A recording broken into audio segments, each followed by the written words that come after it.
I think Overgear is slowly becoming one of the most exciting Transformer lines we have had in years, and I don't think many of us expected that to happen this quickly. Because a few months ago, this was simply a cool new premium line with military-inspired redesign.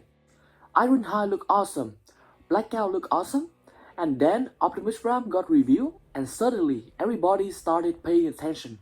But after watching this brand new OG-03 Optimus Prime trailer, and all the new showcase videos Takara Tomy just released, I think we are officially past the point of calling this individual figures. This genuinely feels like its own Transformers universe right now. And honestly, I think that's probably the biggest reasons why so many people are becoming invested in Overgear right now. Because it doesn't feel like another line that's simply trying to recreate something that we have already seen before. It feels original. Now if you haven't seen the trailer yet, it actually starts out pretty cool. Ironhide is being chased by multiple helicopters and things immediately look bad for him. This was just a continuation from the reverse trailer of Ironhide and Blackout, ending with them fighting each other. Then Optimus Prime show up to help. But what I found funny is that for a split second, I seriously thought that we were about to get a classic Optimus Prime moment. You know, like give a speech, tell Ironhide to stand down, maybe say something inspirational. But no, Ironhide is literally about to fire his giant weapon and Optimus Prime just stopped him. Only because he wants to destroy them himself. He just pulled out his giant blaster and shot them himself. I don't know why, but this kind of made me laugh.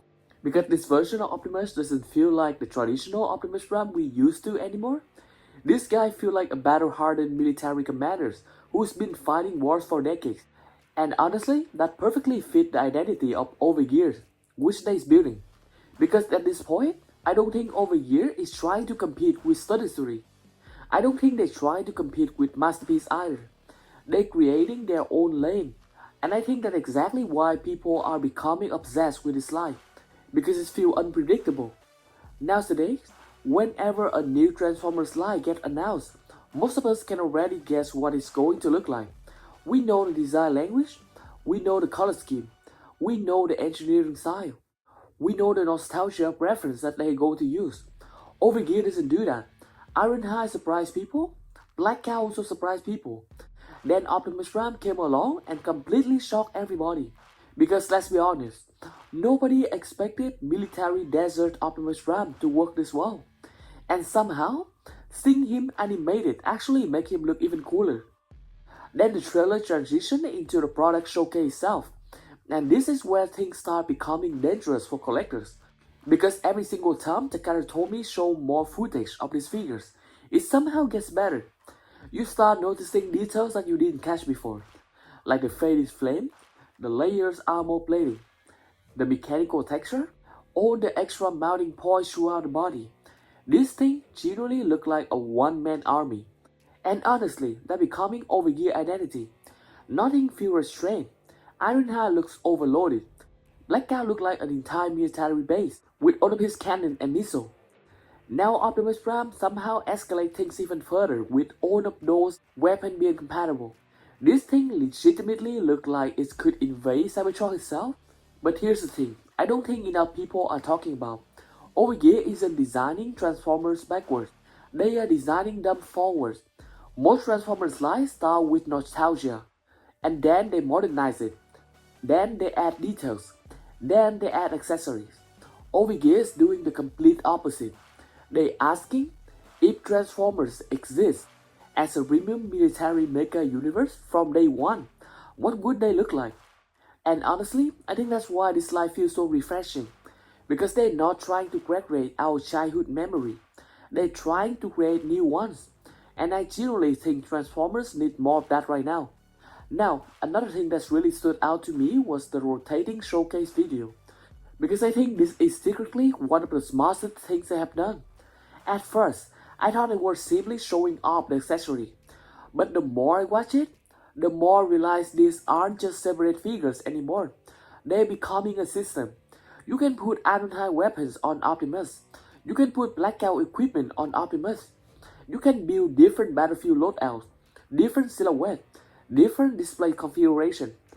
And suddenly, These figures become way more interactive than most premium Transformer figures nowadays. Because let's be honest, a lot of expensive figures today are beautiful, then they just stand there on the shelf forever. Overgear actually feel designed to be interacted with, not childish playability, collector playability. The kind where you spend 20 minutes changing weapon configuration and suddenly realize an hour has gone by. And honestly, I can't miss that feeling. Then something else hit me while watching this video. The trailers themselves are actually pretty simple. There's not a lot of dialogue. There's not a lot of story. And yet, I found myself way more invested than I expected. Why? Because for the first time in a while, I wasn't watching this thinking, oh cool, just another Optimus Prime figures. I was thinking, where is this universe going? That's a huge difference. Because that's how you know a lie is succeeding. When collectors stop asking, do I want these figures? And start asking, what's come next? It's completely different level of investment.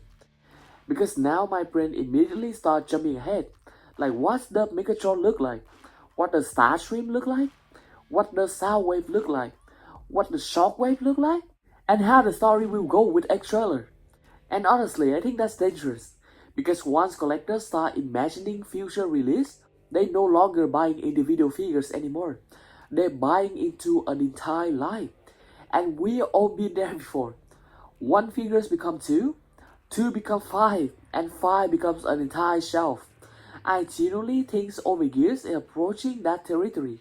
Now another thing I think Takara Tomy is doing really well is these animated trailers themselves. Because they could have easily just ported rotating product shot and called it a day. Most companies would have done exactly that. Instead, Ironhide got his own animated story, along with Blackout. Now Optimus Prime has one too, and everything just fit together. Suddenly, people are theorizing. Are all these three helicopters Blackout, for example, the same Blackout? Or are they just wrong? Or are they Decepticon allies, like just simple, non-transformable helicopters?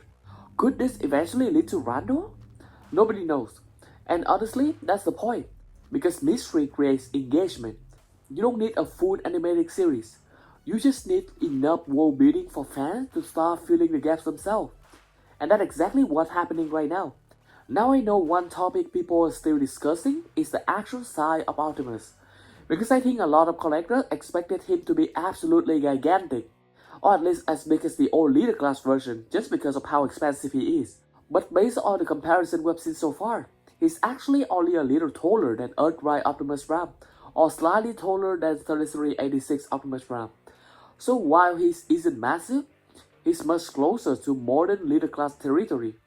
Honestly, I don't think necessarily that that's a bad thing, because looking at all the engineering, weapon iteration, and overall complexity, this reminds me of the older leader class figures where the budget went into complexity instead of simply making the toy bigger.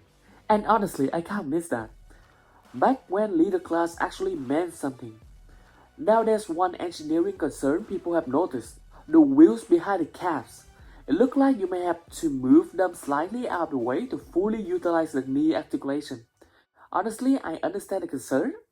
Because whenever a figure has an original design and isn't tied to shrink accuracy, collectors naturally wonder if there was a cleaner engineering solution.